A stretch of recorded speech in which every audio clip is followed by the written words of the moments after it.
Those are good enough. Okay.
April, can you hear?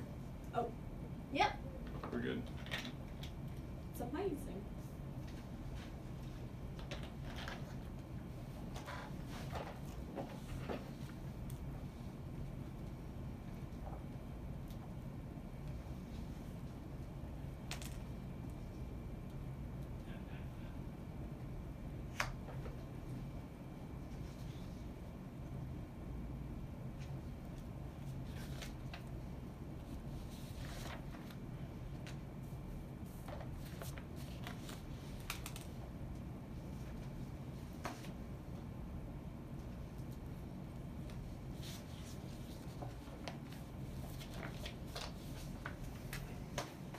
Good afternoon, everyone. Hope you're doing well on a Saturday afternoon. Thank you for tuning in to Real Estate with Ryan. I'm Ryan Coleman, your host, along with my lovely co-host, as always, April Coleman. Good afternoon. Hope you're doing well on a Saturday. And we've got a good show for you on topic today. Any real estate news before we start, April? Anything you want to talk about? No, just watch out for our new listings that are coming up live on the market. We just listed one on Francis Road, a cute little house down in West Knoxville, like close to West Town Mall, so over that way. And then we have another one in Maynardville coming up, one in Kodak coming up, a really nice one.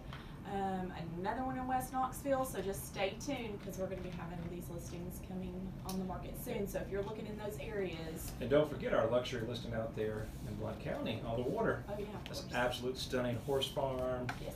A luxury estate, and that should be close to the market this week, I hope. So we got a lot of activities. Just because we're hitting the fall doesn't mean that we're stopped working over here. It's Exactly. year round. Yeah. Yeah, so exciting. So a lot of stuff going on.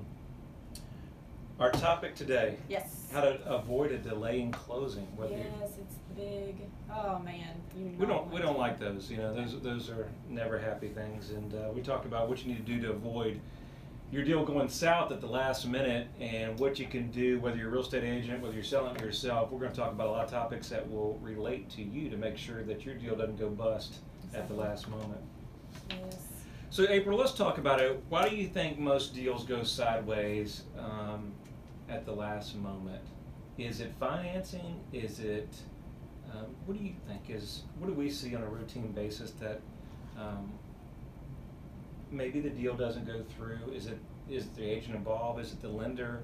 Is it the detail? What do you see as the biggest contributing factor where things go sideways at the last moment? I think it's what we see. I think most often is when we work with sellers, then it's the buyer, whether it's their lender that has delays in closing. I think that's what we see most often. I think USDA is always one of those that you can't prevent it because it's, you know, a government loan and you always need more time for that. And I think some people don't understand that it does take more time. So realistically you want to close in 30 days, but a lot of times it takes 45. And so I think that most of the time it's always usually something on the lender side, that they missed a detail or something didn't, you know, work out or whatever the case may be.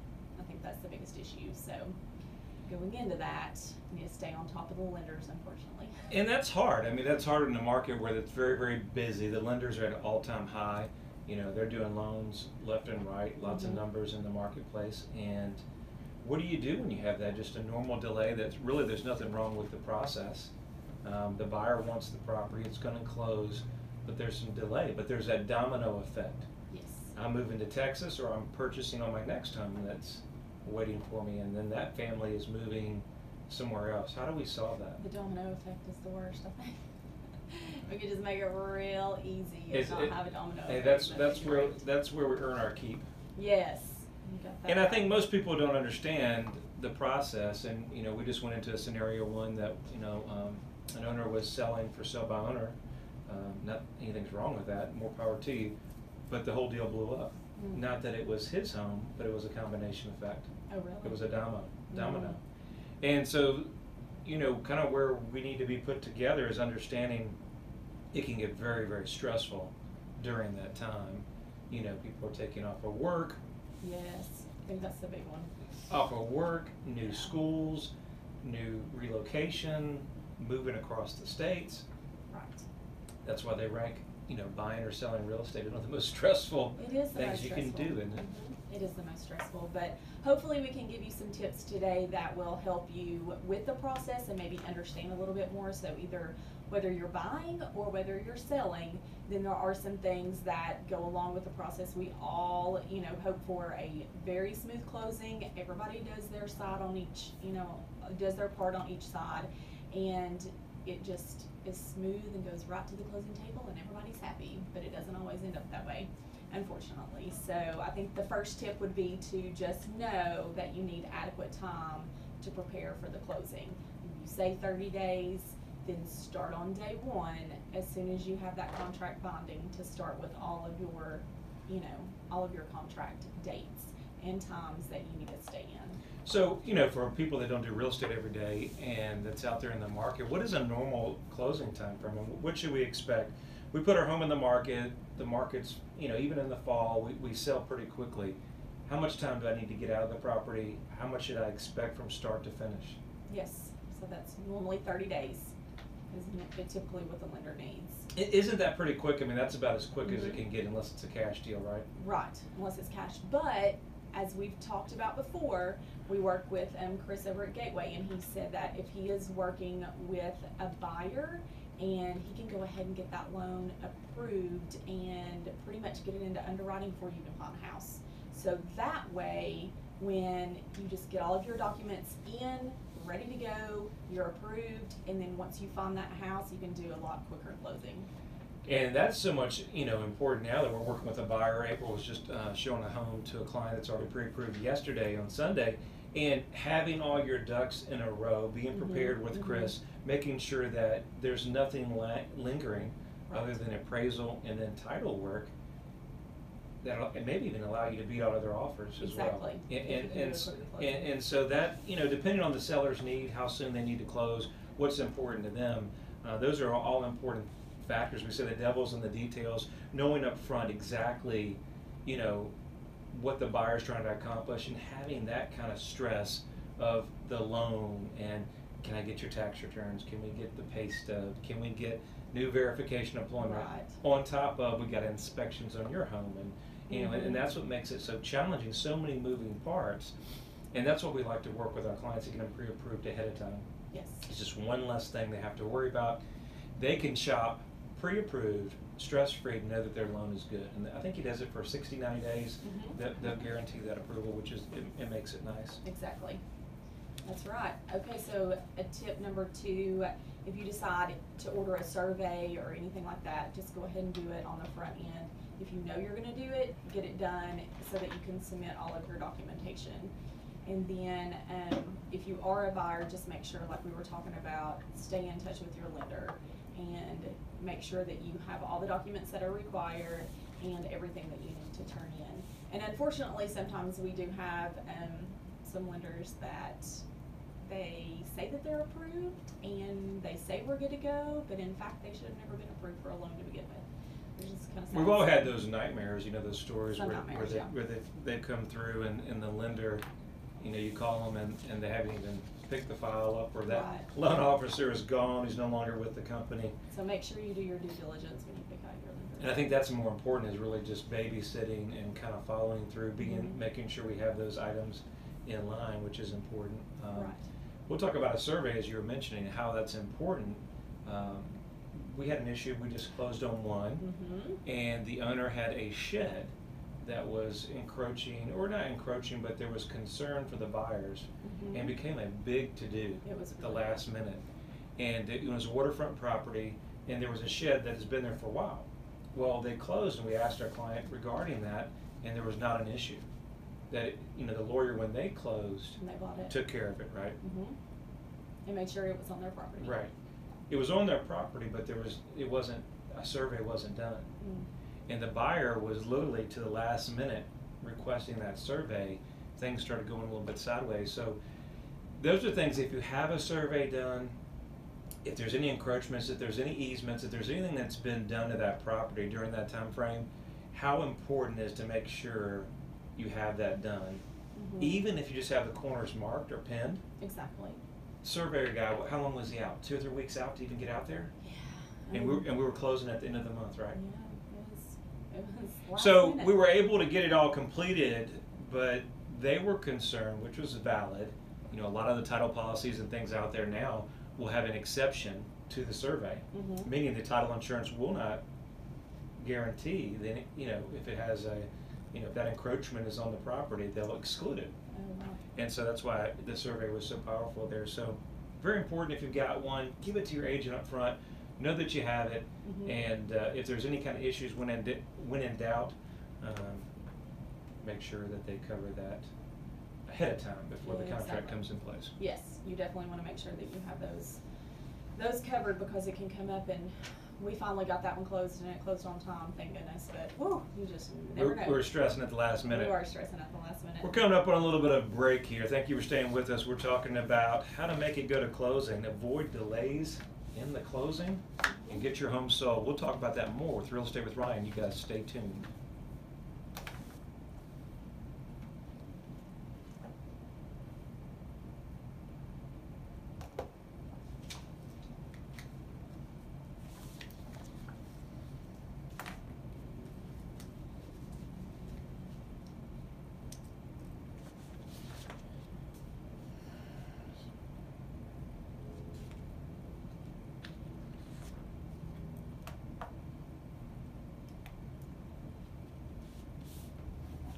Number 7 is a good one. Right, yeah, that one. 4 and 7. Kind of goes hand in hand.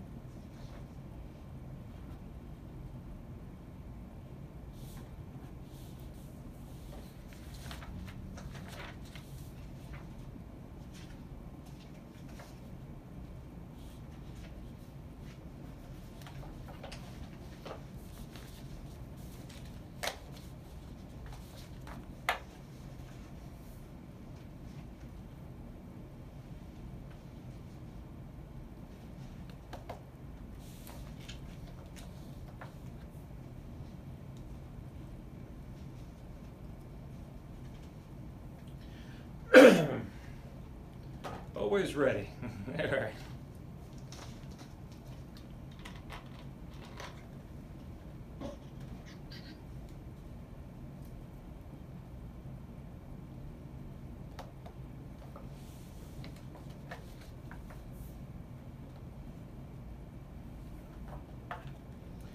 All right, guys, thank you for joining us in. We were talking about the delays in closing, and April was talking about surveys on the other side of the break and how important that is. And we'll just jump right into it. We always seem like we run out of time, so we want to cover some of these topics so we can make sure we cover it. Before I do that, big special thanks to Will West over there at Sports Animal. We're doing some commercials with him over there. It's football time, as you guys know, and man, I just love that guy. He's awesome. There you go. And appreciate it. Glad to be working with him, as you guys know. Yes, so definitely. maybe he'll hear that. Maybe he will. And we were listening to him on the way in, so he does a great job. Awesome over there. All right, so where are we going, April? Run with it. Okay, so I think another thing to think about is repairs.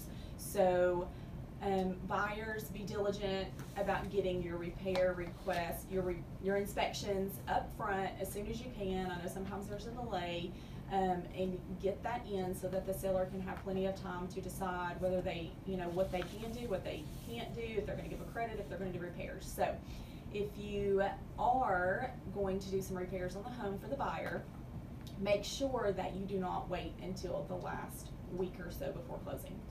Do those repairs, get them started on. If you need to have quotes of people coming in or whatever you need to do, jump on it quick and get those repairs completed.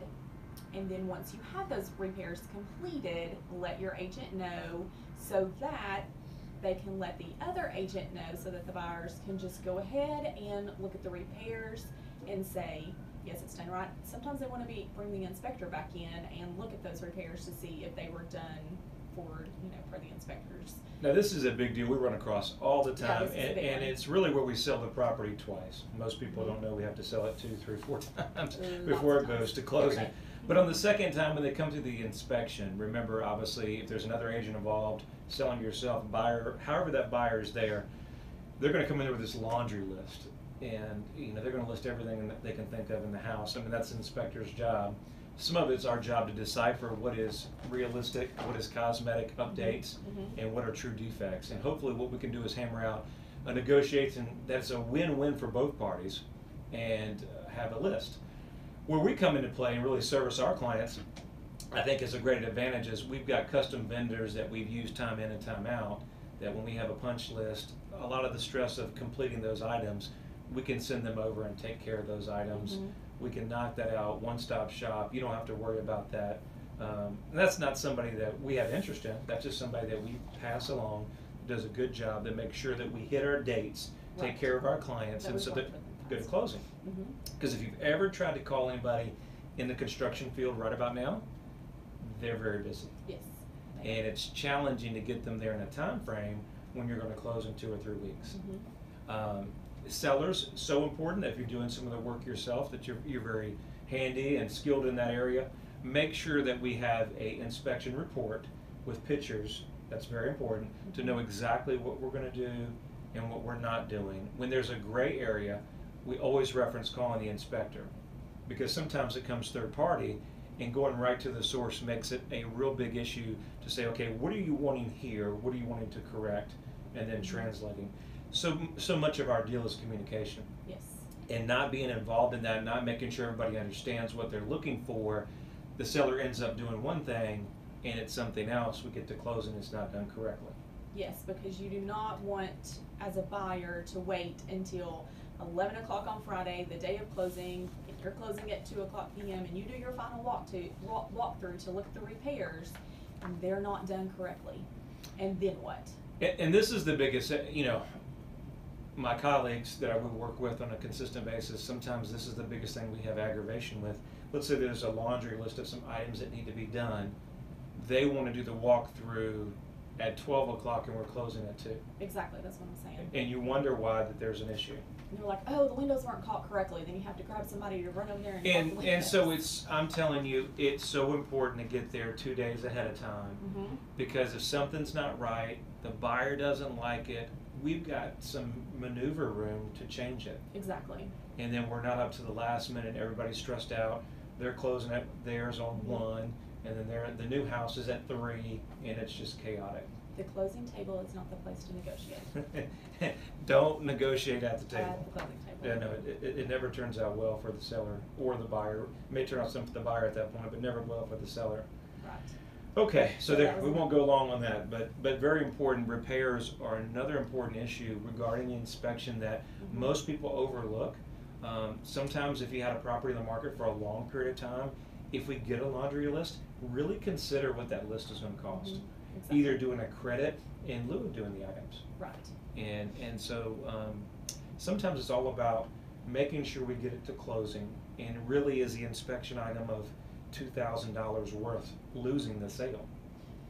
And so sometimes that's a conversation we need to have, sometimes it's not, but things to think about, especially if for some reason your house has been a difficult sale, it's been on the market for a couple times, and is aging, long days on the market, then we may need to talk about those things. Right, exactly, good point.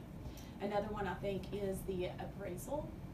It can delay closing. So just know that if, say, they're buying the home for $182 and it only appraises for $180, what are we gonna do? So that can delay closing. Just because it's a good market, guys, and we hear, you can get whatever you want. That's just not the case. Lenders are going to insure the property as collateral on the loan, and they're going to make sure that your numbers are correct. So we just can't list it whatever. You know, the worst thing you can do is go to closing, 2 weeks for closing, the appraisal comes back, it's $10,000 under value or over appraised. Right. And then what do we do at that point? I know. And the buyer could technically walk if they need to, or have an opportunity to do so if it's a government loan. The buyer feels like they've overpaid. It starts getting second, kind of buyer's remorse in that situation. Mm-hmm. So it's setting a bad vibe where we should have done our homework on the front end and really have some education with the seller, understanding we want to get the most we can, but it has to appraise on the front end, and we have that conversation all the time. So yes, and then another conversation is, say your property is difficult to appraise because maybe it's unique, it's one of a kind, or it's, there's just not a lot of sales, something like that. And we have had several times where we'll call up the appraiser and say, hey, can I send you comps because this is how I came up with the price, and see if you agree with me, because these are the comps that I pulled. I know that you have done that several times. But here, April, here's something. We have one of our luxury properties we're showing the other day, and it's a custom home. There's not comparables for our custom luxury homes. There's just not another comparable. So in certain price ranges that you talk about comparables, but once you go over a certain budget, there's not comparables. Right. I mean, that market buyer is going to pay what they're willing to pay. Mm-hmm. We overpay all the time, or we pay for what something is worth. Yes. And a lot of these are cash sales. Really, no financing is involved. So don't always get held to comparables. When we listed out in Kodak the other day, that's why you've got to have an agent that's strong, knows the market, knows a wide range. And we had just sold another home towards the end of the year, and it was the highest sale price in that area in the last 12 months. And I said, there's not going to find the comparables because that market in Kodak in the last couple of years has not had the sales, but we can look at it several different ways. Mm-hmm. And then, of course, obviously the market's going to dictate it. So we were able to do that, and I think that's going to be one that will move quickly coming up here soon as well. Yes, so that's another one that can delay closing. We actually did have one that was delayed because we needed to go back and forth with the appraiser to say, hey, the square footage should count, this or that. So what's number 5? Oh, let's see. Number 5 is number 5. Which one is number Just 5? match. I think you're matching about don't get your numbers a couple Yes, a day before closing. So, just make sure you have your numbers, know what you're going to bring to closing. I know it's crazy and chaotic. Just check your numbers and make sure we have that. Yes. Make sure your interest rates don't run out. Obviously, your lender, have a great lender, make sure that should be locked through closing. If you do delay closing for whatever reason, make sure you're carrying that rate lock out. Make sure you're extending that out, and you factor that in the cost that you need yes. to extend. Now, another thing, and I'm glad you came to number 5 because it's on my mind, net sheets. If you need a net sheet, if you need to know, how much your closing costs are going to be, how much your commission paid out is going to be, how much your taxes are going to be, if those are very important to you so that you can know your bottom line, go ahead and ask for that. We can do a net sheet. Just kind of give you a rough estimate about where you will be for this closing date, and that way you can know what to expect. Now, they're not always to the T because, maybe there's a wire fee that we left out or something Right. like that. But, and then also look at your CD a couple of days before closing, day before closing, and really go over that and look at it so that you will know, hey, there's not going to be a surprises when you come to the closing table and say, I didn't know I was going to pay for this, or I didn't know I was going to pay for that. Keep that in mind as well. Number 7, we'll leave it on that. Obviously, good topic, good show. And the closing table is not a place to negotiate. Yeah, that's what we were talking about earlier. We don't even put the buyer and seller together. No, we don't. No, we have separate closings just for that reason, and it's just not a place where we talk about, commission, pricing, repairs, and none of that. Happy thoughts? Yes. Happy times. It's picture time. Well, you guys are listening to Real Estate with Ryan on News Talk 98.7 every Saturday at 5 o'clock. We appreciate you joining in. If you catch us out there on social media, make sure you follow and like our page at Ryan Coleman Group on Facebook. Easy number to remember, 693-SOLD, or online at ryancoleman.org. Hope you guys have a great weekend, and we'll catch you next week. Thank you.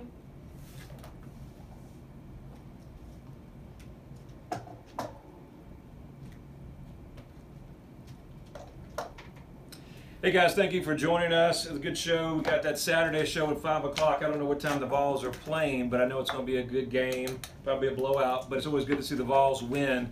So we'll have these replayed on social media in case you're busy on Saturday. If you're out and about, running to work or something, catch us in the studios. 5 o'clock. Me and April here. Rain or shine, we still show. Or we're, you know. We're here, we're somewhere. We're always doing something. Hey, let us know what your thoughts are on the real estate market as we approach the fall. What you thinking? Where we see home prices? We know we got a new political election coming up here in the fall. A lot of different things going on there. How do you see that helping or hurting sales prices as we go into 2019? Want to get your feedback. Anything else you can think of? I don't think so. As always, if you need us, 693 sold. Hope you guys have a wonderful weekend, and we'll see you next week.